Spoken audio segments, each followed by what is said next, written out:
صلى الله العظيم الذي لا إله إلا هو الحي القيوم وأتوب إليه. صلى الله العظيم لنا ولوالدينا ولمشائخنا. صلى الله العظيم لنا ولوالدينا ولمشائخنا ولجميع المؤمنين والمؤمنات من أمة محمد صلى الله عليه وسلم. لا إله إلا الله وحده لا شريك له له الملك وله الحمد يحيي ويميت وهو على كل شيء قدير ولا حول ولا قوة إلا بالله العلي العظيم. اللهم صل على سيدنا ومولانا محمد. اللهم صل على سيدنا محمد طب القلوب ودوائها وعافية الأبدان وشفائها ونور الأبصار وضيائها وعلى آله وصحبه وبارك وسلم.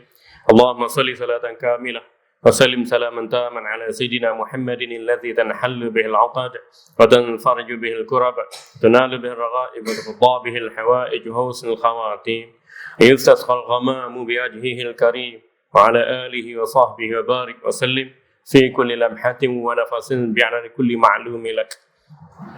أعوذ بالله من الشيطان الرجيم. بسم الله الرحمن الرحيم. الحمد لله رب العالمين والصلاة والسلام على سيد المرسلين نبينا وشفيعنا ومولانا محمد المبعوث رحمة للعالمين وعلى آله وصحبه ومن سار على نهجه ومن استنى بسنته إلى يوم الدين. سبحانك لا علم لنا إلا ما علمتنا. Maha suci Dika ya Allah, kami manusia tak pernah mengerti apa-apa kecuali apa yang Dika ajarkan kepada kami. Innaka antal alimul hakim. Sesungguhnya Dikaulah ya Allah yang maha mengetahui lagi maha bijaksana. Allah maghnina bil ilmi ya Allah, kayakanlah kami dengan keilmuan. Zayyina bil hilmi, hiasilah budi pekerti kami dengan kelembutan. Wa akrimna bil taqwa, muliakanlah kami dengan nilai ketakwaan. Jamilna bil afiyah, perelukkanlah tubuh badan kami dengan kesehatan. Allahumma ja'alna mimman yastami'una al-qawla fayattabi'una ahsana. Ya Allah, jadikanlah kami dari kalangan hamba-hamba-Mu yang mudah mendengar nasihat dan menerima bimbingan yang baik, dan berilah kekuatan kepada kami untuk melakukan amal ibadah yang terbaik. Allah fadlikal amim ummana. Ya Allah, curahkanlah limpah kurnia rahmat-Mu kepada kami. Waqfin Allah man syara ma ahammana wa aghammana. Lindungilah kami dari perkara yang menyakiti dan membahayakan hidup kami. Wa'alal imanil kamili, peliharalah kami dengan keimanan yang sempurna. Minas sunnati wal jama'ati, dengan akidah ahlus sunnah wal jama'ah. Tawaffana musliman, matilah kami menyerah diri padamu. Wa alhiqna bis salihin, dan tempatilah kami bersama hamba-hamba-Mu yang saleh. Walhamdulillahi rabbil alamin. Assalamualaikum warahmatullahi wabarakatuh. Apa khabar semua, Datuk Datin, tuan-tuan? Alhamdulillah, pada malam ini kita masih lagi diberi subsidi dan disambung kontrak nyawa oleh Allah untuk hidup. Lantas membolehkan kita menggerakkan fungsi jasmaniah dan rohaniah untuk sama-sama hadir menunaikan ibadat. Mudah-mudahan ibadat yang kita buat benar-benar jadikan bekalan menuju akhirat. Hadirin muslimin muslimat yang dirahmati Allah, yang tak ada kitab tu boleh ambil kitab percuma. Sempena dengan kemenangan Faiz Subri pada Puskas Award FIFA 2016. Jadi sempena dengan kemenangan Faiz Subri, yang tak bawa kitab malam ni, Ustaz bagi kitab secara percuma. Nah, boleh ambil kat depan. Nah, sila. Ini betul-betul ni, bukan main-main. Ingat lawak aku. Ada 3 naskah. Tuan Haji, sila. Terima kasih. Okey. Beri. Alhamdulillah. Kalau percuma cepat. Kalau suruh beli lambat. Aduh. Tapi saya bawa 5 biji saja. Ada banyak lagi kat rumah. Ada ratus-ratus biji lagi. Tapi sempat bawa 5 biji aja. Balik rumah pun pukul 6 lebih. Kerja tak sempat nak dinner dengan isteri. Kemudian mandi-mandi tu datang sini jalan jam pula tuan-tuan. Ada accident. Tapi kerana tuan-tuan beri komitmen, Tok Guru bawa kitab, anak murid bawa telinga, tak kenalah. Jadi yang mana kitab yang masjid wakafkan tu satu sudut, yang tuan-tuan beli tinggal kat rumah sudut yang lain, dan Ustaz beri percuma sempena dengan kemenangan Faiz Subri satu sudut yang lain. Alhamdulillah. Jadi kita bangga kerana ada orang Islam yang boleh menang anugerah Puskas FIFA 2016. Alhamdulillah. Bukan jalan-jalan tuan-tuan nak jaring gol yang menakjubkan satu dunia. Bukan jalan-jalan. Dulu Ustaz Zamihan memang jadi striker. Dalam main bola. Jalan striker. 3-4 orang gelecek tu benda biasa tuan-tuan. Sampai saya patah kaki kerana semata-mata main bola. Betul, ni serius. Wakil sekolah, wakil peringkat daerah. Dulu main Liga Dunhill dulu. Masa 80-an dulu main Liga Dunhill. Dapat anugerah penjaring terbanyak, pemain terbaik. Bukan senang tuan-tuan. Betul, ni serius ni. Tapi saya tinggal minat mendalam terhadap bola sepak, sambung pelajaran di Jordan dan jadi ustaz seperti hari ini, alhamdulillah. Lepas tu bila Faiz Subri dapat hasilkan jaringan terbaik, saya hargai bagaimana teknik yang digunakan. Sebab kita belajar dengan stamina, dengan komitmen, kena marah, kena maki kat jurulatih tu benda biasa. Tu tuan-tuan. Ya, jadi kita hargai walaupun main bola pakai seluar pendek, benda tu boleh didakwa. Ya, walaupun main bola tinggal waktu solat, benda tu boleh didakwa. Ya, tapi kita bangga orang Islam kita boleh dapat anugerah itu, dan daripada negara kita semangat itu mesti ada, semangat satu Malaysia. Dan alhamdulillah pada malam ini kita sambung pelajaran kita. Dalam bab yang ketujuh, kita masih lagi membicarakan tentang rukuk. Ya, masih lagi membicarakan tentang rukuk. Muka surat 205, bab yang ketujuh, perenggan yang atas sekali. Qala musannifur rahimahullah nafa'na bi ulumi fid darain. Dimakruhkan bagi seseorang itu mengangkat pandangannya ke langit. Dia iktidal tu dia bangkit belakang tu, kan? Bangkit belakang tu dan untuk berdiri tegak. Lepas tu diangkat pandangan dia semasa iktidal tu ke langit. Tengok langit, tengok atas, tengok atap masjid, tengok atap surau, tengok. Kalau sembahyang tempat terbuka, dia tengok ke langit. Jadi perbuatan menjeling-jeling ke langit, melihat ke atap masjid, atap surau, ke atas tu adalah dimakruhkan.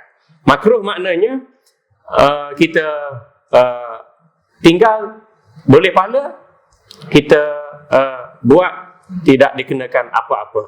Ya, ma yusabu ala tarkihi, ma yusabu ala tarkihi wala yu'aqabu ala fi'lihi. Kita tinggal benda makruh boleh pahala, kita lakukan benda yang makruh tidak mendatangkan kesalahan atau dosa. Cuma ia perkara yang dibenci oleh Allah Subhanahu Wa Taala. Tinggal benda yang makruh boleh pahala, buat benda yang makruh tidak mendatangkan dosa. Walaupun kalau dari sudut fiqh, tapi dari sudut tasawuf, orang tasawuf ni dia mempunyai prinsip mengelakkan perkara-perkara yang makruh. Sebab perkara itu sendiri dibenci oleh Allah Subhanahu Wa Taala dan Nabi sallallahu alaihi wasallam. Ya. Antara yang biasa kita dapati hukum makruh yang kita lakukan ni, kita makan benda-benda yang agak berbau dan kita segera melakukan ibadat. Makan budu, makan gincalo, makan ulam-ulam yang agak kritikal baunya tu. Kemudian kita tak bersihkan gigi dengan baik, terus melakukan ibadat tu hukum yang makruh. Begitu juga kalau kita mandi berbogel. Kita mandi berbogel, mandi berbogel. Ada setengah orang dia selesa mandi berbogel sebab boleh sental semuanya. Bahagian-bahagian yang terpencil atau bahagian-bahagian kritikal pada badan. Jadi dia selesa mandi bogel. Tapi mandi bogel itu hukumnya adalah makruh. Ya? Jadi kembali kepada topik, dimakruhkan bagi seseorang mengangkat pandangannya ke langit, iaitu selepas beliau mengucapkan Sami Allahu liman hamidah, dan mengangkat kepalanya dari rukuk. Angkat kepala. Dahlah pandangan jeling ke langit, makruh. Angkat kepala ke langit juga adalah makruh. Jadi dalam satu perbuatan tanpa disedari, terkadang kita melakukan dua perkara makruh. Dan melakukan perkara makruh ini menyebabkan kita tidak menepati pada perbuatan yang sunat. Itu maksudnya, bila buat makruh, tak buat benda yang sunat, pahala kita yang sunat itu ditolak. Ya? Bila kita buat benda makruh, artinya kita mencicirkan beberapa perkara yang sunat, artinya pahala itu ditolak. Ketentuan ini berdasarkan pada hadis Abu Hurairah radhiyallahu anhu yang berbunyi, liyantahiyanna aqwamun an raf'ihim absarahum 'inda du'a'i fi salati ila sama'i aw litakhtafanna absarahum. Hendaklah orang-orang yang bersolat berhenti dari memandang langit ketika berdoa. Sebab bila dia i'tidal, bila dia i'tidal daripada rukuk yang membongkokkan badan, dia i'tidal, masa dia bongkokkan badan untuk tegakkan, mulut disunatkan sebut Sami Allahu liman hamidah. Bila tegak, bahu tangan diangkat setentan dengan bahu. Ini ketentuan sunat yang sempurna. Badan bongkok, dan bila dia nak bangkitkan badan tu, mulut disebut Sami Allahu liman hamidah. Semasa badan nak ditegakkan, Sami Allahu liman hamidah. Bila dia tegak badan, bahu tangan diangkat setentan dengan bahu. Dalam keadaan telapak tangan dihadapkan ke arah kiblat sunat dan jari jemari dirapatkan sedikit pun adalah ketentuan sunat hai'ah. Kemudian ketika berdoa Sami Allahu liman hamidah, ketika berdoa, maksud ketika berdoa tu dia melafazkan Rabbana walakal hamd ataupun hamdan katsiran tayyiban mubarakan fi mil'u samawati wa mil'ul ardi mil'u ma syi'ta min syai'in ba'd, hingga panjang doa tu. Semasa berdoa tu, makruh kita jeling pandang ke atas atau ke langit atau ke atap surau dan masjid. Makruh juga kita mendongakkan kepala ke atas. Itu Nabi SAW sebutkan, hendaklah orang yang memandang ke arah langit itu berhenti ketika mana dia berdoa. Berhenti memandang ke langit ketika berdoa. Dan kalau tidak, pandangannya itu akan disambar kilat. Tengok. Boleh jadi orang yang semayang dongak ke langit, semayang dongak ke langit, boleh jadi memang betul dia panas petir. Ini Nabi sebut hendaklah orang yang semayang lenggak-lenggak ke langit, lenggak-lenggak ke langit ketika doa tu berhenti dari lenggak ke langit ketika doa. Kerana pandangannya akan disambar petir. Maknanya ada tegahan daripada Nabi SAW, dan kemungkinan itu berlaku. Kenapa Mamat ke Minah ke Spiah ke Gayah ke dia kena panas petir? Naik kereta kau dalam rumah kau kena panas petir? Boleh jadi ada kesalahan yang berkait dengan sebutan hadis ini. Boleh jadi itu takdir lah kan. Kita berlindung daripada petir, baca doa ke, berlindung pada tempat-tempat yang agak teduh dan strategik, selamat. Tadi kena juga itu doa. Itu takdir, kita terimalah. Tak? Bukan semata-mata untuk nasib badan saja, tapi takdir. Macam Faiz Subri tadi, bukan semata-mata strategi taktikal, fizikal, tetapi takdir Allah berlaku juga. Masa dia sepak tu, Allah hantarkan angin tolak. Tu kadang-kadang pengkaji kata itu di luar hukum fizik, di luar hukum logik. Kan sepak bola lencong, lencong boleh jadi gini, lencong boleh jadi gini. Tapi lencong sepatutnya lencong begini, pusing kau ni balik. Itulah luar daripada hukum fizik, luar daripada logik. Tapi ada satu kuasa lagi, takdir Allah Subhanahu Wa Taala. Di samping itu dimakruhkan juga bagi seseorang yang bersolat yang tidak mengangkat tangannya dengan betul, bagaimana sunnah Nabi Sallallahu Alaihi Wasallam ketika bergerak untuk rukuk dan bangkit daripadanya. Ketika bergerak untuk rukuk, bergerak untuk rukuk dan bangkit daripada rukuk, ada orang cara angkat tangannya tidak betul. Dihuraikan lagi itu. Setengah daripada kita terlalu gemar mengangkat kedua tangannya seperti ingin menahan sesuatu, sehingga kan kedua tangannya itu tidak berhadapan dengan kedua bahu. Perbuatan seperti ini hanyalah tidak ubah seperti ekor kuda yang mengibas lalat. Di dalam hadis sahih dinyatakan bahawa Nabi sallallahu alaihi wasallam bersabda, "Mali arakum rafi'i aydiyakum," ataupun "Mali arakum rafi'i aydikum ka'annaha aznabu khayli syumus." Mengapa aku sering melihat kamu mengangkat kedua tangan seperti lagak ekor kuda liar. Maknanya apa? Ketika nak rukuk, ketika bangkit daripada rukuk. Mana? Ketika nak rukuk dan ketika tidak. Tengok. Dan mula-mula kita berdiri tegak kan? Kita berdiri tegak baca surah lazim. Habis baca surah lazim tu kita nak rukuk. Jadi kita nak rukuk, sepatutnya kita angkat tangan setentang dengan bahu. Setentang dengan bahu. Allah nak rukuk ni. Allahu Akbar. Kan? Satukan tangan kan? Tu. Ada setengah orang dia buat nak rukuk, Allahu Akbar. Dia goyang-goyang tangan. Dia goyang-goyang. Goyang-goyang tangan ni Nabi kata, mengapa aku sering melihat kamu menggoyangkan tangan kamu seperti ekor kuda liar mengibas lalat tu.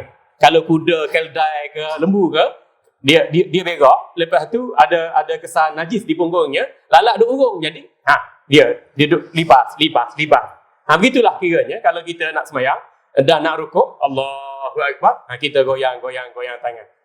Itu seperti lagak, seperti kuda liar yang mengibas lalat dengan ekornya tu. Satu lagi, bila bangkit daripada rukuk, sami Allahu liman hamidah, dia goyang tangan tu. Itu pun disifatkan Nabi sallallahu alaihi wasallam seperti binatang kuda liar atau lembu. Maknanya ada orang sembahyang, perangainya tetap kekal seperti binatang ternak. The moral of story. Ada orang sembahyang macam kita lah, orang sembahyang pakai jubah, pakai serban. Macam saya lah, pakai serban, sabakul. Tapi perangainya seperti binatang ternak. Ini disifatkan Nabi sallallahu alaihi wasallam. Secara directnya ada orang sembahyang tak teratur. Walaupun disiplin ini melibatkan soal yang sunat dan sunnah, tetapi perlakuan itu dalam solat seperti binatang. Zahirnya kita telah melakukan perkara yang makruh. Tetapi pemahaman yang kedua di sebalik hadis ini, orang yang bersolat pergerakannya seperti binatang, merujuk juga kepada perangai. Kalau dalam solat pergerakannya seperti binatang, bagaimana keadaan perangainya di luar solat? Ini menjadi peringatan untuk kita semua supaya dalam solat kita jaga perbuatan yang rukun, yang sunat, hindarkan diri dari melakukan perbuatan yang makruh, kerana perbuatan dalam solat ada relatif, ada hubung kaitnya dengan kelakuan kita di luar solat. Kalau pengarah air Jabatan Negeri Sabah jaga solat dia tak akan rasuah hingga lebih 50 juta bukan duit. Kalau KSU, Kementerian Pembangunan Wilayah Luar Bandar, jaga solat dia tak akan mudah rasuah sampai boleh simpan jongkong emas. Sebab Allah dalam solat, Allah malaikat kita Rasul qada hari kiamat dalam solat. Sama juga Allah malaikat kita Rasul qada hari kiamat di luar solat. Ini maksud relatifnya. Kalau kita solat persis binatang, begitu juga bila kita berada di luar solat dan mengharungi cabaran dalam kehidupan. Kita tak payah lihat kepada kes-kes jenayah yang melibatkan orang lain, tetapi kita baca hadis ini diukur kepada kemajuan solat kita sendiri. Dengan slogan kita, tunaikanlah solat sebelum masa kematian tiba. Tengok dalam hadis ni mukjizat Nabi sallallahu alaihi wasallam. Baginda solat jadi tu imam. Tapi kenapa lepas solat baginda kata, "Mengapa aku sering kali melihat kamu berlagak seperti kuda yang mengibas lalat di belakang?" Sedangkan Nabi sallallahu alaihi wasallam jadi tu imam dalam solat, melihat ke depan, tetapi Allah beri pandangan kerohanian pada Nabi untuk melihat perbuatan dan pergerakan sahabat Nabi di belakang. Subhanallah. Kalau kita tak ada lah. Kita ada kamera depannya. Tak ada kamera reverse belakang. Boleh jadi hadis ni lah orang kaji. Rupanya dalam hadis ni Nabi SAW penglihatannya depan, dan walaupun baginda solat di depan, Allah nampakkan penglihatan di belakang. Sebab itulah teknologi buat kamera reverse belakang. Kalau dulu tengok, mak, wano, sikit lagi, kanan, belakang, sikit, gedum. Padahal morgah, Ni tak ada dah. Tak perlu dah tengok kamera reverse-nya. Tengok kamera kan. Kalau macam Range Rover Evo yang full spec, kamera bukan sekadar depan belakang tapi kiri kanan atas bawah. Ada yang MERS yang model baru tu, kita boleh set up. Kita pergi yang hotel-hotel yang bawah tanah apa semua, shopping komplek yang agak sempit parking tu, kita tekan butang tu je, steering gerak sendiri macam ada hantu. Sana-sana dia break sendiri, pergi depan belakang kiri kanan, dia balance. Hebat. Tu kita tengok pada kenderaan, tapi Nabi kita sallallahu alaihi wasallam hebat kerana diberi mukjizat oleh Allah, dan mukjizat ertinya Nabi kita Nabi istimewa, dan risalah kenabian yang dibawa sememangnya risalah kenabian yang diperintahkan oleh Allah. Alhamdulillah. Jadi seolah-olah kita bersolat ni, baginda sallallahu alaihi wasallam bersama-sama dengan kita. Kerana kita bersolat mengikut tata cara, kata-kata, perbuatan dan i'tiqad Nabi kita sallallahu alaihi wasallam. Hadirin yang dirahmati Allah. Demikian juga dimakruhkan bagi seseorang yang bersolat meletakkan tangan kanannya di atas pergelangan kirinya semasa i'tidal. Tengok, dia rukuk kemudian dia i'tidal. Sami Allahu liman hamidah. Patutnya jatuhlah tangan. Luruskan tangan, luruskan tangan. Sami Allahu liman hamidah. Ada setengah orang dia bangkit daripada i'tidal, Sami Allahu liman hamidah, angkat tangan, kemudian dia letak balik macam berdiri dalam bacaan surah. Ini makruh. Bangkit daripada i'tidal, letak tangan kanan atas tangan kiri, macam ni hukumnya adalah makruh. Tak dapat pahala. Kalau lurus tangan dapat pahala. Kalau dia buat benda makruh tak dapat pahala, sia-sia, rugi. Walaupun tak berdosa tapi makruh. Dan bila kita buat benda makruh, kita mengesampingkan perkara yang sunnah dan sunat, iaitu meluruskan tangan selepas daripada i'tidal. Angkat tangan sebenarnya gini, ada setengah orang angkat tangan macam ni ya. Bangkit daripada i'tidal, angkat tangan macam ni je. Tak berapa nak angkat tangannya. Allahu Akbar. Allahu Akbar. Ada setengah tu, Allah macam ni, Allahu Akbar. Ada setengah tu, macam ni, Allahu Akbar. Ada setengah tu, macam ni. Macam-macam ada tuan-tuan. Kalau kita cantik seragamkan semua, angkat tangan, Allahu Akbar, lurus macam ni. Allahu Akbar. Ini macam-macam ada, macam ni pun, macam ni pun ada, tinggi ya, macam ni pun ada macam ni pun ada balik. Hal ni kita katakan permulaan takbiratul ihram je. Hampir merapati cuping telinga, kan?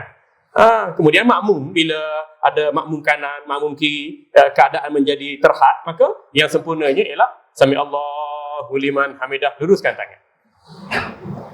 Goyang-goyang makruh, luruskan, duduk diam ini ya. Ini Allah Sami Allahu liman hamidah, letak balik. Ini kebiasaannya dibuat oleh mereka yang terpengaruh dengan fahaman Wahabi. Sebut betul-betul Wahabi. Sebab fahaman ini diperjuangkan oleh ulama-ulama Wahabi. Kita kata, okey tak apa lagi kalau sekadar nak letak tangan gini, dalam mazhab kita kata makruh. Yang disunnah dan disunatkan mazhab Syafi'i lurus. Tak apa lagi. Tapi jangan sampai Wahabi kata, ginilah sunat yang sebenar, lurus ni, itu tidak sunnah, bahkan bid'ah. Itu jadi masalah. Ya? Solat masih sah, tapi kita membicarakan tentang bila melakukan perbuatan yang makruh, kita dikesampingkan dari melakukan perbuatan yang sunat, kita sekaligus gagal mencapai kesempurnaan solat. Ianya seperti mana yang dilakukan setengah daripada kita yang hanya mengikut taklid seseorang tanpa menggunakan dalil. Perbuatan mereka ini tidak berdasarkan pada hadis sama sekali. Sedangkan kemakruhan ini jelas berdasarkan hadis bahawa Nabi SAW meletakkan tangan kanannya di atas pergelangan kirinya ketika berdiri untuk membaca Al-Fatihah dan bacaan surah.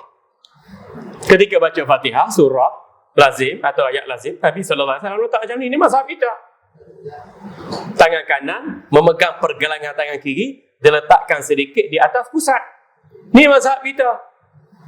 Mazhab kita dengan mazhab Hambali. Ada setengah mazhab tu seperti Hanafi atau Maliki setengahnya, atau setengah daripada Hambali pun letak tangan bawah pusat. Tak apalah, perbezaan ini merupakan perbezaan di kalangan ulama mazhab mu'tabar, 4 mazhab. Cuma dalam proses pengurusan Islam di Malaysia, kita menggunakan laras pendekatan mazhab Syafi'i jadi fatwa, jadi enactment, diguna pakai dalam hal-hal yang lain sekalipun. Jadi untuk selaraskan, kita ikut mazhab Syafi'i. Orang nak letak bawah ni pun tak apa, solatnya masih sah.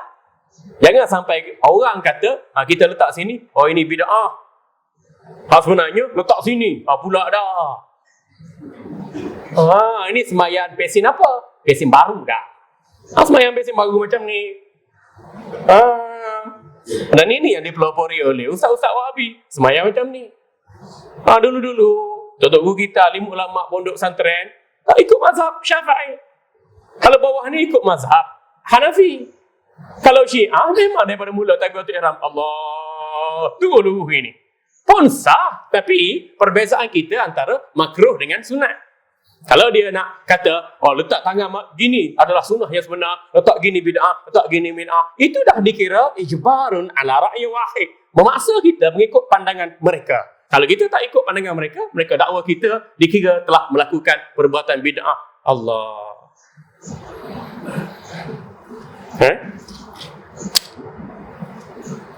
Adapun ketika baginda sedang berdiri tegak, baginda sallallahu alaihi wasallam iktidal sesudah rukuk, tidak ada hadis yang menjelaskan bahawa baginda sallallahu alaihi wasallam berbuat demikian. Bila dah rukuk, kemudian iktidal, letak tangan setentar dengan bahu, kemudian meluruskan ke bawah. Tidak ada hadis lepas iktidal, angkat tangan, kemudian diletakkan atas tangan kanan, memegang pergelangan kiri, diletakkan sedikit atas pusat. Tidak ada hadis yang menjelaskan perbuatan sedemikian. Bahkan menurut perkiraan hukum syarak dalam mazhab kita, mazhab Syafi'i, berdiri sesudah rukuk itu tidak dikira qiyam lagi. Bahkan tidak ada seorang dari kalangan sahabat Nabi sallallahu alaihi wasallam pun yang menukilkan bahawa baginda sallallahu alaihi wasallam melakukan perbuatan sedemikian. Sahabat Nabi sallallahu alaihi wasallam tak riwayat daripada Nabi sallallahu alaihi wasallam bahawa baginda bangkit daripada iktidal, baginda mengangkat tangan setentar dengan bahunya, kemudian baginda letak tangan begini. Tidak ada seorang pun di kalangan sahabat yang meriwayatkan sedemikian. Bahkan banyak riwayat menjelaskan baginda bangkit daripada iktidal, baginda mengangkat tangan setentar dengan bahu, dan baginda meluruskan tangan baginda selari dengan badan baginda sallallahu alaihi wasallam. Sedangkan para sahabat Nabi sallallahu alaihi wasallam begitu cermat dalam menjelaskan ciri-ciri solat Nabi sallallahu alaihi wasallam. Riwayat sahabat memang cermat. Satu-satu, alhamdulillah. Oleh yang demikian, sesiapa yang meletakkan kembali tangan kanannya di atas pergelangan kirinya sesudah iktidal, dikira sebagai satu perbuatan yang salah. Kalau tak ada dalil yang sahih, tak ada dalil yang dhaif sekalipun, dikira perbuatan yang salah. Mana iktidal kemudian letak tangan ni, kira perbuatan yang salah. Tak membatalkan solat, tetapi mencapai status yang makruh. Dia dikira telah melakukan bid'ah. Pandai-pandai dalam urusan agama, reka cipta pandai-pandai dalam urusan agama, dan menentang sunnah Nabi sallallahu alaihi wasallam. Bid'ah ni kita reka cipta dalam urusan agama, tidak ada dalil, bahkan bertentangan dengan dalil syarak yang lain. Itu kita panggil bid'ah yang dalalah, bid'ah yang sesat. Adapun kalau dengan dalil-dalil syarak, kita panggil bid'ah mahmudah, bid'ah yang terpuji, atau bid'ah hasanah, bid'ah yang baik. Macam kita kata Nabi sallallahu alaihi wasallam tak kumpul Quran. Baginda tegah kumpul Quran. Tapi zaman Sayyidina Abu Bakar berhati-hati, dan ramai penghafal Quran meninggal dunia. Juga ramai juga penghafal hadis jadi terabur. Zaman Sayyidina Umar dicadangkan supaya Al-Quran dikumpulkan, dan pengumpulan Al-Quran itu lebih pada Sayyidina Ali lebih sistematik. Ada Quran pada zaman Nabi tak ada titik, tak ada lagi. Zaman Sayyidina Abu Bakar wa Umar Tapi Quran di zaman Sayyidina Ali karamallahu wajhah ada titik ada bagi. Dan Quran di zaman Sayyidina Uthman lebih cantik, lebih sempurna. Itu Nabi SAW tak buat, tapi kerana keperluan mendatang, dilakukan reka cipta, inovasi itu yang tak bertentangan dengan dalil syarak, maka kreativiti ataupun inovasi itu diterima menurut neraca hukum syarak. Justru tak boleh kita nak kata maulidun Nabi bid'ah, tahlil bid'ah, yasin jemaah bid'ah, sesat. Tak boleh. Doa kunut pagi subuh nak kata bid'ah sesat, tak boleh. Sapu muka lepas sembahyang nak kata bid'ah sesat, tak boleh. Baca Quran tak kubur, nak sembahyang nak baca Quran tak kubur, ataupun kita tunggu kubur yang baca Quran nak kata bid'ah sesat, tak boleh sebab ada dalilnya. Ya. Ataupun baca Fatihah lepas daripada solat fardu, ada dalilnya. Saya pelik tengok kenyataan daripada Jabatan Mufti Wilayah Persekutuan. Tuan-tuan rujuk Irsyadul Fatwa kali yang 121. Dalam tu ditulis oleh Mufti Wilayah Persekutuan bahawa penulisnya tak jumpa dalil-dalil yang khusus tentang bacaan Al-Fatihah selepas solat fardu. Okey. Yang keduanya, dia hidangkan dalil bahawa bacaan Al-Fatihah lepas solat fardu menurut Ibnu Jauzi merupakan hadis yang dikategori sebagai palsu. Itu saja perbincangannya. Jadi, tulisan ini menimbulkan kekeliruan dan kerancuan di kalangan masyarakat. Kita biasa lepas sembahyang kita baca zikir-zikir tertentu, kita baca astaghfirullah, kita baca la ilaha illallah wa la syarikalah, kita baca Allahumma anta salam minka salam, kita baca Fatihah, kita baca ayat kursi, kita baca 3 kul, kita baca syahidallah annahu la ilaha illallah, kita baca amanar rasul, yakni 2 ayat daripada surah Ali Imran. Jadi bila tulisan itu dibuat, masyarakat menjadi keliru dan rancu. Justru saya balas balik secara ilmiah tulisan itu. Saya katakan sepatutnya Sahibul Samahah Mufti tidak menulis dengan metodologi sebegitu. Kalau kita nak kata hadis ni palsu, jelaskan kepalsuannya. Ada lagi hadis bacaan surah Fatihah lepas daripada solat yang tak palsu. Di mana surah Fatihah itu mempunyai kelebihannya tersendiri. Sahih pun dalil itu berdasarkan daripada riwayat Abu Sa'id Al-Khudri bahawa sahabat Nabi SAW menjampi penghulu satu kampung tu yang kena sengatan binatang buas. Jampi dengan apa? Jampi dengan Al-Fatihah sambil ditiup ayat-ayat itu dan penghulu kampung itu sembuh serta-merta. Peristiwa ini bawa kepada Nabi SAW. Nabi mengiyakan. Itu Imam Ibn Hajar Asqalani kata itu merupakan kelebihan membaca suratul Fatihah dalam semua keadaan. Dalam kitabnya Tahzibut Tahzib. Dan Imam Ibn Hajar Al-Asqalani, Imam Sayyuti, Imam Ibn Hibban, Imam Al-Qurtubi, Imam Al-Iraqi kata, hadis membaca surah Al-Fatihah selepas daripada solat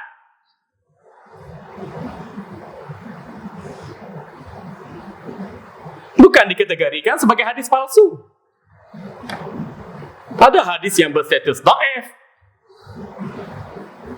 Kalau nak rujuk kepada riwayat Al-Harith bin Umair, sebahagian ulama menerima riwayat Al-Harith bin Umair ataupun Muhammad Zamburi Al-Makki.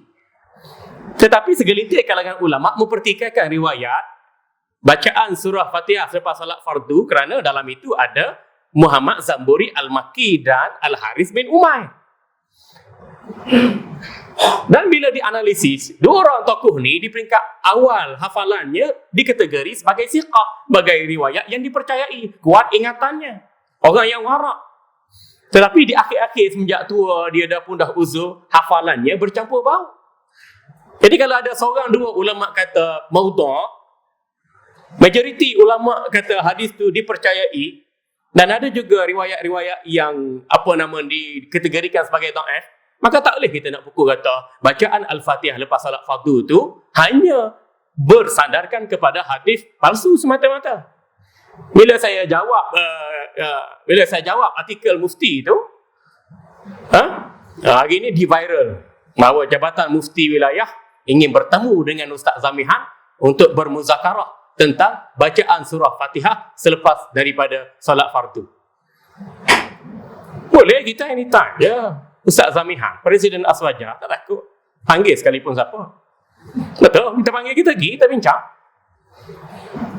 Tapi kita tengok sini, mengapa mufti memberi fokus perbincangan kepada skala akademik yang kecil? Sedangkan isu ini 1000 tahun diselesaikan oleh ulama kita.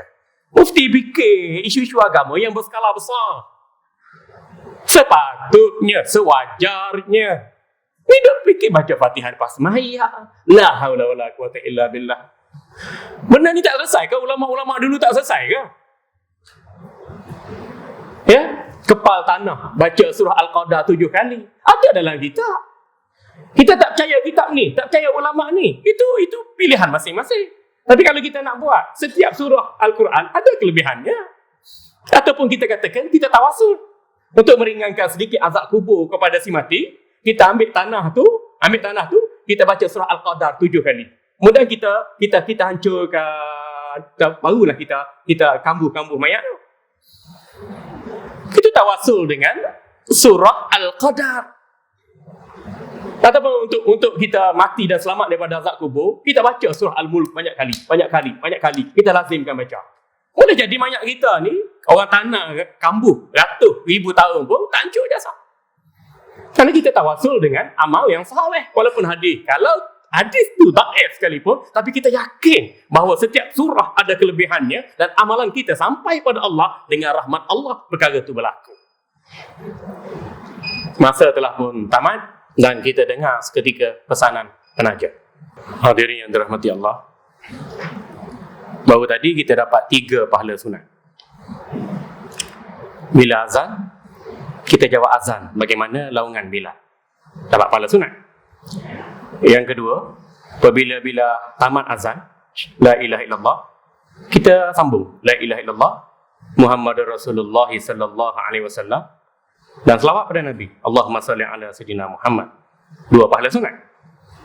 Kemudian kita berdoa, Allahumma rabb hadhihi da'wati tammah was-salatil qa'imah ati sayyidina Muhammadin allazi wa tawal fadilah wa syarafa wa darajatal aliyata rafi'ah wa ba'astu maqaman mahmudan allazi wa'atah innaka la takhliful mi'ah. Saya baca laju pun, saya tengok tuan-tuan angkat tangan sekejap pun jatuh. Artinya tuan-tuan baca doa jawab azan lebih laju pada saya.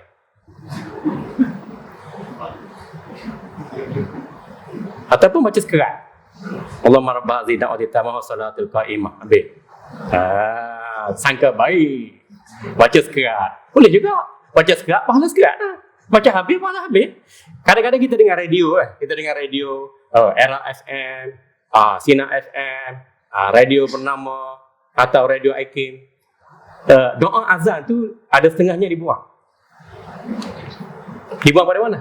Ati sayyidana Muhammadan lazi fasilata wal fadilah. Dibuang. Allahumma rabb hadhihi da'wati tammah wa salatil qa'imah ati sayyidana Muhammadan lazi fasilata wal fadilah. Dibuang. Bapak itu dibuang. Kononnya takut. Maksudnya Allahumma ati sayyidana, kurnialah kepada junjungan kami, pemimpin agung kami sayyidana Muhammad sebagai perantaraan untuk kami dengan Allah. Wal fadilah, dan limpah kurnia yang banyak. Kalau ikut faham Wahabi kata ini tawassul dengan Nabi sallallahu alaihi wasallam, sedangkan Nabi sallallahu alaihi wasallam telah wafat. Jadi bertawassul minta kepada selain daripada Allah itu syirik. Kalau ikut ajaran Wahabi. Kalau ikut ajaran Ahlussunnah wal Jamaah tak.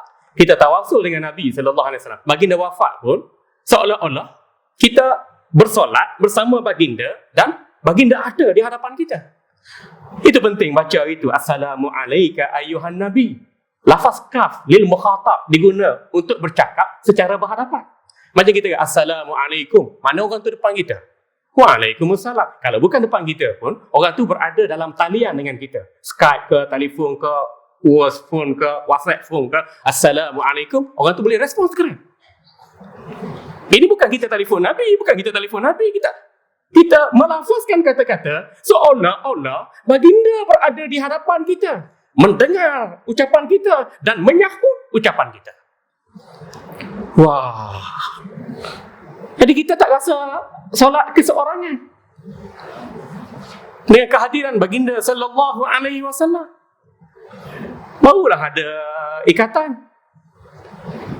Ya, dengan baginda sallallahu alaihi wasallam, walaupun hakikat zahirnya baginda telah wafat 1400 tahun Hijriah, tetapi hati dan perasaan kita tetap bersama baginda, khususnya ketika Bilal melaungkan nama baginda sallallahu alaihi wasallam tadi. Dan kita pun jawab dengan nama baginda sallallahu alaihi wasallam tadi. Lepas azan tu sunat kita selawat. Lepas selawat tu kita berdoa. Satu azan, 3 perkara sunat yang melambangkan hubungan kita dengan baginda sallallahu alaihi wasallam. Mula daripada kita Islam hingga kita mati, kita takkan berpisah dengan baginda Nabi sallallahu alaihi wasallam.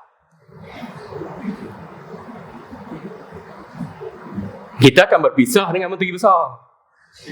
Menteri Besar Selangor berapa kali tukar? Kita akan berpisah dengan Perdana Menteri Datuk Seri Najib. Nanti orang lain pula lepas dia. Kita akan berpisah dengan Yang di-Pertuan Agong, nanti Agong baru. Tapi dengan Nabi sallallahu alaihi wasallam kita tidak akan terpisah buat selama-lamanya kerana ikatan keimanan kita kepada baginda sallallahu alaihi wasallam. Jadi apa salahnya kita sebut ati Sayyidina Muhammadinil wasilah wal fadilah. Ya Allah, kurniakanlah kepada junjungan besar kami, pemimpin agung kami, Sayyidina pemimpin agung kami. Bukankah Datuk Mengulu ni kecil, Datuk Mengulu USJ kecil je, tak boleh pakai dah di Kelantan, tak boleh pakai jawatan Datuk Mengulu USJ.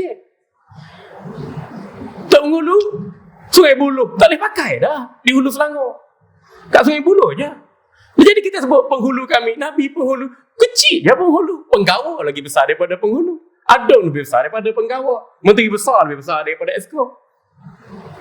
Tapi bila kita sebut pemimpin agung, Sayyidina, kurniakanlah pada pemimpin agung kami, junjungan besar kami, Nabi Muhammad sallallahu alaihi wasallam, wasilah perantaraan antara kami dengan Allah, wal fadilah, dan karunia yang melimpah ruah pada baginda. Jadi kita doa dalam azan ni, doa pada baginda dengar, baginda balas balik doa kita. Kalau kita doa baginda sekali, Allah balas 10 kali ganda. Jadi dalam azan kita jawab, baginda menjawab. Nah, kita hantar mesej kepada menteri. Assalamualaikum yang berbahagia Datuk, apa khabar? Bersabarlah dengan fitnah yang menimpa Datuk Seri. Saya doakan agar Allah hilangkan fitnah ini dengan penuh hemah dan hikmah. Lama menteri nak balas, 3 minggu baru balas. Allah. Oh, letih. Dulu masa belum jadi menteri, sekejap je ajak minum kopi, ustaz apa? Kita keluar sekejap minum, ada bincang-bincang sikit lah. Bila dah jadi menteri, bila dah jadi setiausaha politik, bila jadi orang kenamaan, 3 minggu WhatsApp baru balas. Baca. Tapi 3 minggu balas. Bagaimana kita dengan Nabi sallallahu alaihi wasallam? Kita selawat dan tahiyat pertama. Bila kita rasa Nabi balas salam kita, kita tahiyat lagi, kita selawat lagi. Selawat yang kedua, selawat yang terakhir, selawat yang fardu dalam tahiyat akhir. Bila kita rasa Nabi balas balik selawat kita, kita selawat dalam azan tadi, kita selawat dalam iqamat tadi. Nanti lepas maya zikir wirid doa sallallahu ala Muhammad, adakah kita rasa baginda membalas ucapan itu? Atau kita rasa dah jadi macam tak ada rasa apa je? Allahu Akbar. Saya baru keluar penjara Kajang, tuan-tuan. Penjara wanita. Ini statistik for you all lah. Semenjak krisis Islamic State of Iraq and Sham ataupun militan Daesh ni berlaku 2011 hingga sekarang ni, hari ni 10 bulan Januari 2017, 18 orang rakyat Malaysia mati. Konflik di Iraq dan Syria. Kemudiannya 110 orang dah ditahan berada dalam penjara. 16 ditahan di bawah Preventive of Terrorist Act. 4 orang ditahan di bawah Preventive of Crime Act 1960. Dan bakinya ditahan mengikut Security Offences Mutual Act 2012. Langkah-langkah keselamatan 2012. Jadi ada 110 orang telah ditahan di penjara. Semuanya orang Melayu, orang Islam kita. Alhamdulillah. Jadi saya jumpa yang perempuan tu dia polis, anggota polis. Pun bersubahat, terlibat dan ikrar nak jihad mati di Syria. Harapkan pagar tak makan badi. Tapi harapkan KSU bedal jongkong emas. Tak daripada mana.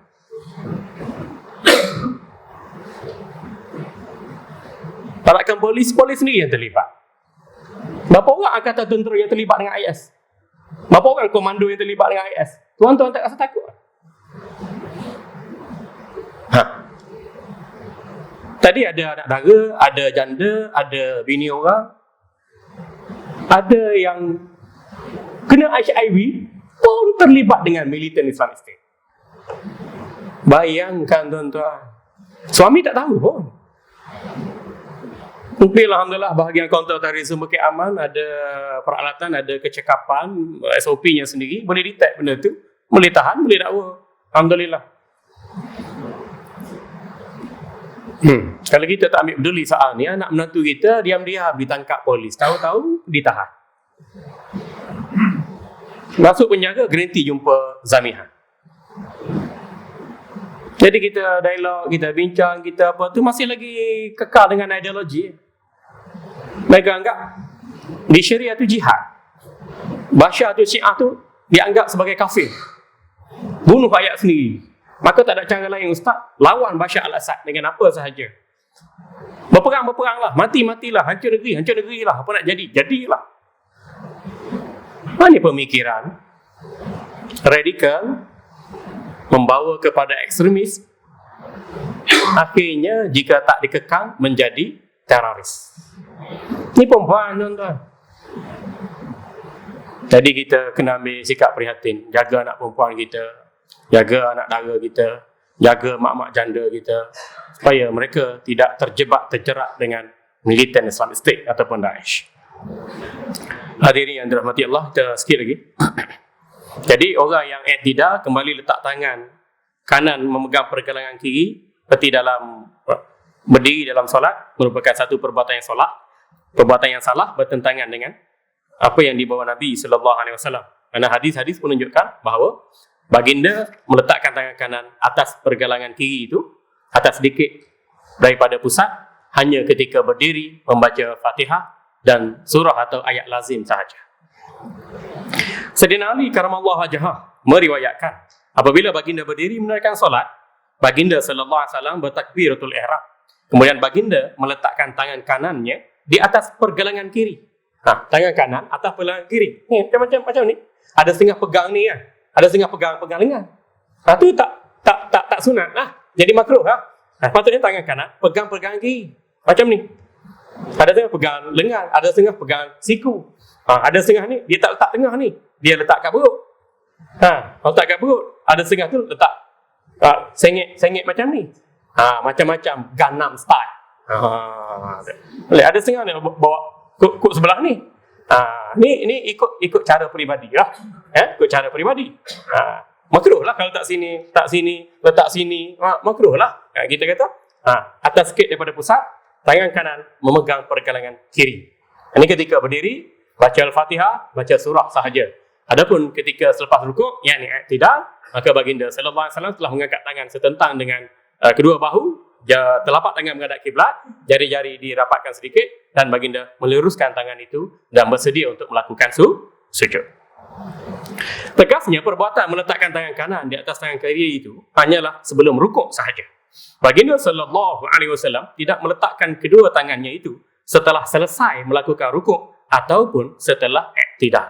Jadi kita hanya melakukan perbuatan dalam solat sebagaimana yang dicontohi Nabi sallallahu alaihi wasallam, para sahabat, para tabi'in, dan apa yang tak dicontohi baginda, para sahabat, para tabi'in, dan tak diistimbatkan oleh para ulama, jangan kita mengamalkannya. Kerana ia menjejaskan reputasi sunnah dan sunat Nabi sallallahu alaihi wasallam, menggagalkan kita untuk mendapatkan kualiti pahala yang sempurna, sekaligus kita juga akhirnya terjebak dalam melakukan perbuatan-perbuatan yang makruh yang akhirnya menjadikan jumlah pahala kita ditolak sedikit demi sedikit. Wallahu a'lam. Ada soalan? Ada nak tanya? Ada nak marah? Ada pandangan tuan-tuan? Silakan. Belah kanan, ya. Segini di depan Ka'bah. Hmm. Jadi kan kalau tidak semayang ya depan ke bawah ya. Ya. Bukan boleh di depan. Okey, ketika kita di hadapan Kaabah, apa pun kondisi bila kita solat, disunatkan memandang tempat sujud. Kalau kita betul-betul depan Kaabah dengan tidak ada objek yang mengganggu penglihatan kita, okeylah, ada orang dapat rezeki, dia semayang betul-betul dekat Kaabah. Ada 2-3 meter yang dekat Kaabah kan? Ada beberapa ketika lah dekatnya. Nah, itu dibenarkanlah sebab jarak pandangan kita itu tak dilintasi objek yang lain yang tidak terganggu. Tapi kalau kita semayang di jauh dengan jarak daripada Kaabah, kalau kita tengok Kaabah tu, tengok Bangla tawaf. Oh, Bangla tu tak habis-habis tawaf. Lembab yang jalan. Saya terfikir pula. Kalau tengok Turki orang langgar. Alamak, ada kereta api langgar orang tawaf. Apa orang Turki ni? Jadi hati dalam kita berkata-kata. Jadi hilang tumpuan khusyuk. Ada orang tawaf lambat, ada orang tawaf cepat, ada orang langgar, ada orang terjatuh. Jadi hati kita nak tengok Kaabah, tapi terpandang orang tengah tawaf tu, fokus lagi, itu yang jadi makruh. Jadi berdasarkan kepada keadaan lah. Kalau keadaan tu dekat, kita dekat sangat, hampir 2 meter, 3 meter dengan Kaabah tu, kita direzekikan oleh Allah, maka harus hukumnya kita solat memandang terus pada Kaabah. Dengan syarat tidak ada gangguan ataupun halangan yang mengganggu tumpuan kita.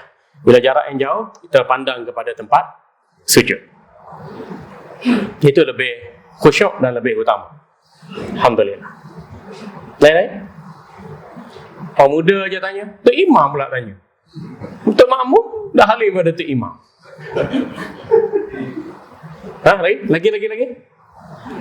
Sip-sip belakang tu. Ada? Makcik-makcik, kakak-kakak, okey semua? Minta maaf lah sebut pasal wanita-wanita tadi. Minta maaf.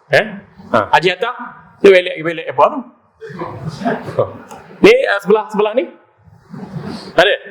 Ada yang tanya? Isu-isu yang lain? Isu-isu viral ke? Ada? Alhamdulillah. Terima kasih tuan-tuan kerana hadir pada malam ini. Kalau ada apa-apa soalan lagi, kita bincang selepas solat, insya-Allah subhanahu wa ta'ala. Dan seperti biasa, kelas kita ni 2 kali sebulan. Maka tak tahulah saya panjang umur sempat nak sambung pelajaran yang akan datang, tak tahu.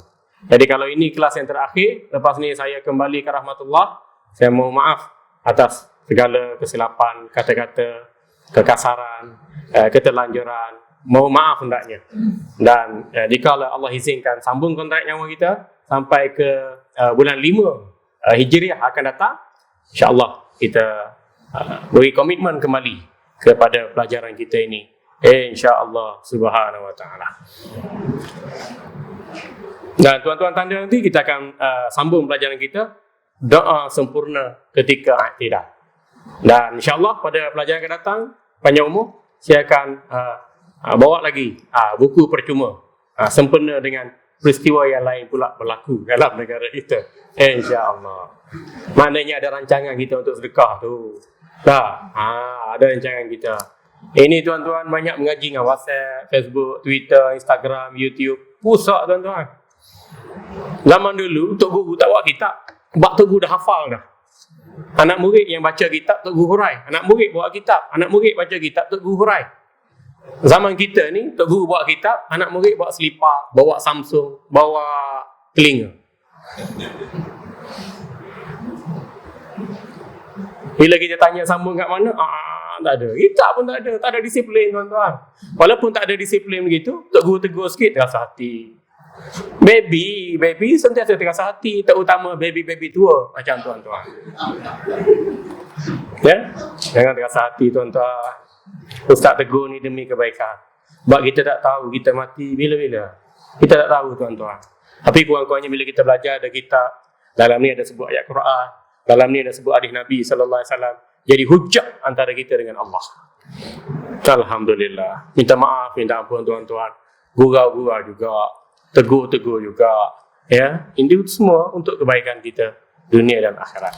Terima kasih pada semua. Akhiran aku liqauli hadza wa astaghfirullahal azim wa lakum wa lisairil mu'minin mu'minat al ahya'i minhum wal amwat wa astaghfirukallah wa atubu ilaih. Wa sallallahu ala sayidina Muhammadin wa ala alihi wa sahbihi wasallam. Subhana rabbika rabbil izzati amma yasifun wa salamun alal mursalin Alhamdulillahi Rabbil Alamin. Bismillahirrahmanirrahim. Alhamdulillahi Rabbil Alamin. Wassalatu wassalamu ala asyrafil anbiya'i wal mursalin wa ala alihi wa sahbihi ajma'in. Allahumma fir lana warhamna wa'afina wa'fu 'anna wastur 'uyubana wa la tushmit bina a'da'ana wa la tasmarhuma wa tafarruqana min ba'dihi tafarruqan ma'suma wa la taj'al fina wa la indana wa la ma'ana syaqiyyan wa la matruda wa la mahruma. Allahumma irfa' ahla sunnati wal jama'ati ya rabbal alamin.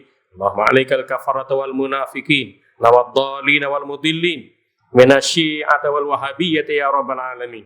Allahumma farriq jama'ahum wa badi' syamlahum wa syatid kalimatahum wa zazil aqdamahum wa sallit 'alaihim kalban min kilabika ya aziz qahhar ya jabbar ya muntaqim ya Allah. Allahumma saddiq khutana ila tariqi haqqin wa ila tariqi mustaqim. Rabbana atina fid dunya hasanah wa fil akhirati hasanah wa qina 'adzaban nar. Wa sallallahu ala sayyidina Muhammad wa ala alihi wa sahbihi wasallam. Subhana rabbika rabbil izzati amma yasifun wa salamun alal mursalin walhamdulillahi rabbil alamin. Wallahu a'lam.